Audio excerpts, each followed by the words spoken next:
Hello everybody, welcome to my channel Crypto Explorer. In today's video, I will be going over what security measures I take to keep my altcoin safe.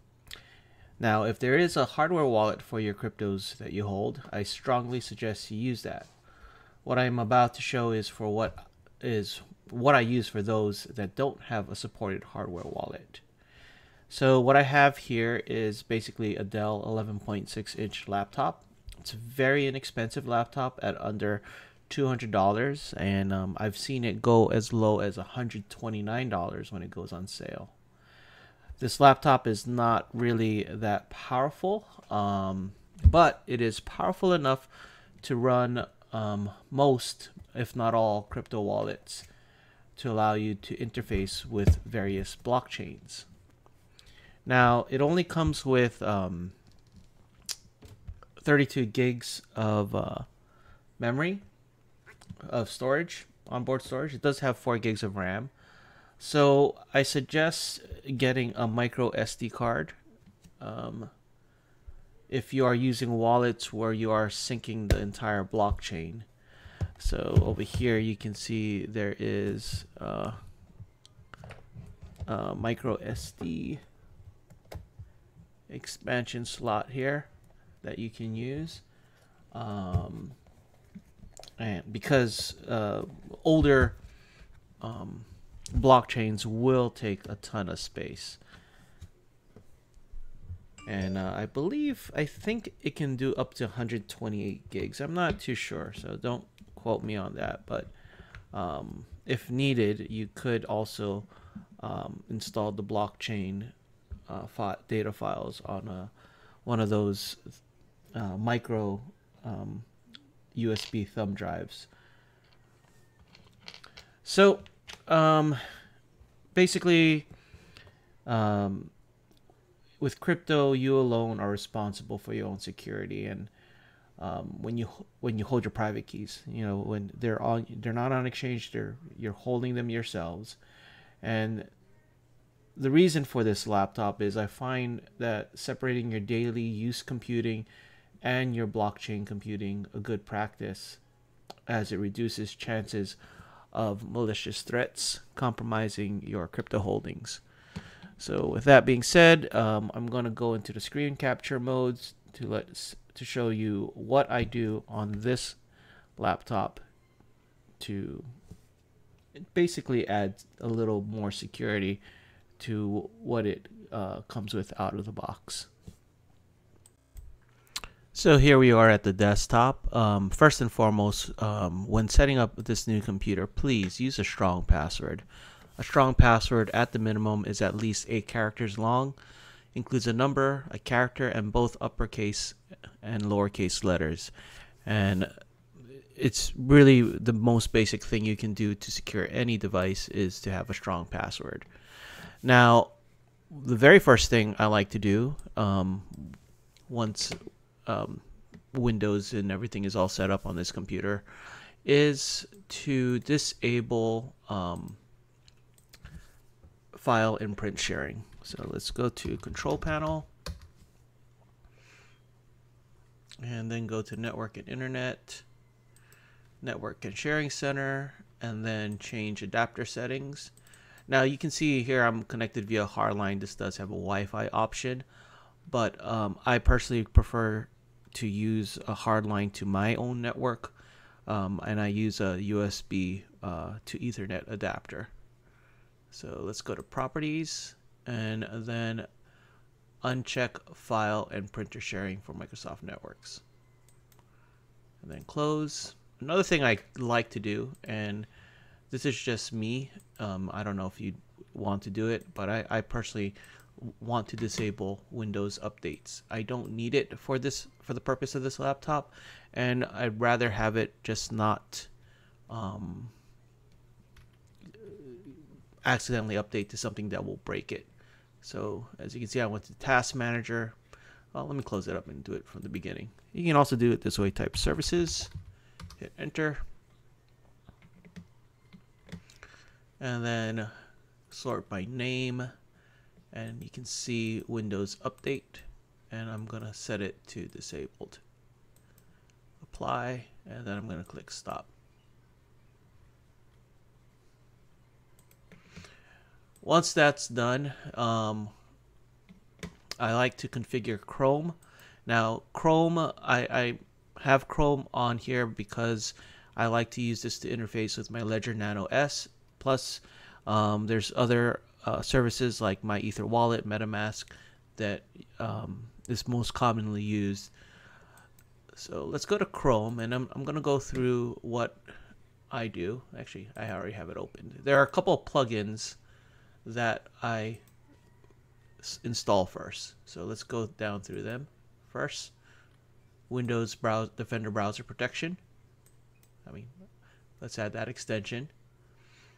Next, Cryptonite by MetaCert. So this will, I guess this will let you know that you are on a verified crypto site or social media account, and it'll turn from black to green on your toolbar. It just helps you identify whether or not you're being phished or not. Click Add to Chrome, Add Extension. Okay. Well, we can close that. So you can see the screen shield thing. Next, Metamask. And I'll put links in the description.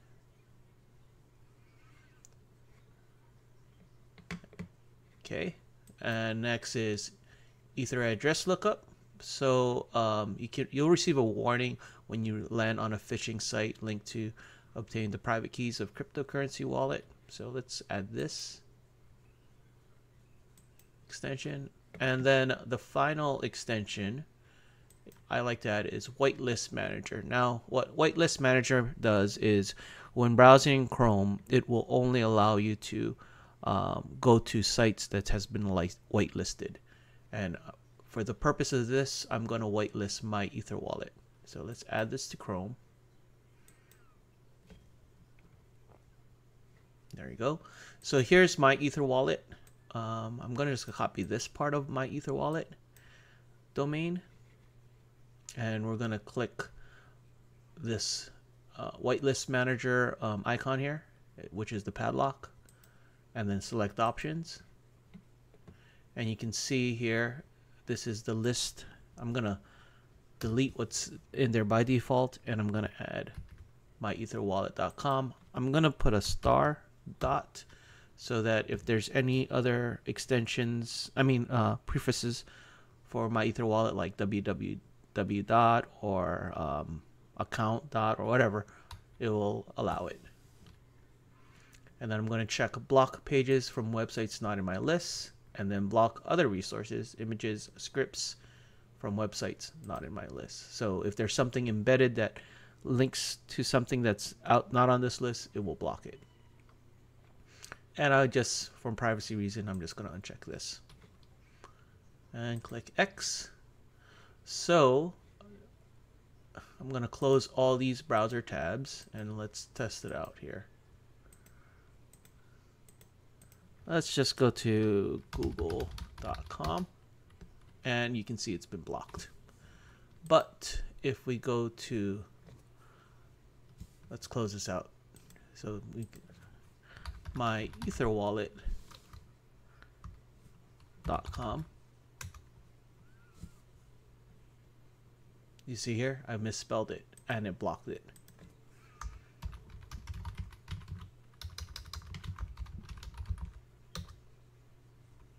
And it allowed it in. So this basically it's just to help fight against any phishing attempt. Now close, and of course it is recommended that you bookmark my Ether wallet instead of typing it or Googling it. This will actually help you prevent from Googling it and being accidentally being sent to a phishing site, because it blocks it. Now, of course, this thing can be disabled and all, but the whole point is to add layers of security by forcing you to disable it manually. forcing you to make the decision to change your settings. This is so with the tools like this in place, it actually prevents you from accidentally going to phishing sites where you can compromise your cryptos by interfacing with them.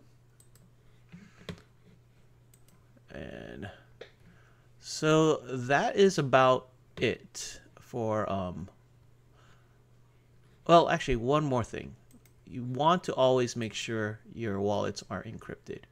So here's Ravencoin wallet, for example, and you want to do encrypt. Most Qt wallets will have that option. Depending on the crypto, the way to do it will differ. So let's close that. What else would I do? That is, yeah, I think that is basically it. I mean, if you have the Pro version of Windows, I would go further and use the BitLocker feature to encrypt the entire drive. But again, as you add more and more layers, it does add more inconvenience. But a layer of inconvenience is basically another layer of security. I mean, for example, if you look at how places secure their entrances, you know, metal detectors, guard dogs, you know, those are just layers of security to help filter any bad things that might come through. Same with protecting your crypto. You want to have multiple layers of security to make sure you cover as much holes as possible. Now, there's no end-all be-all security. I don't think there's anything out there that's going to be 100% secure. So it really comes up to it really is up to you as the end user to add those layers to help secure your cryptos. Anyway, I hope this helps. As mass adoption happens in this space, I predict there'll be a lot more attempts to trick people into giving up their private keys or to hack whatever devices they use to interface with various blockchains. Anyway, thanks for watching.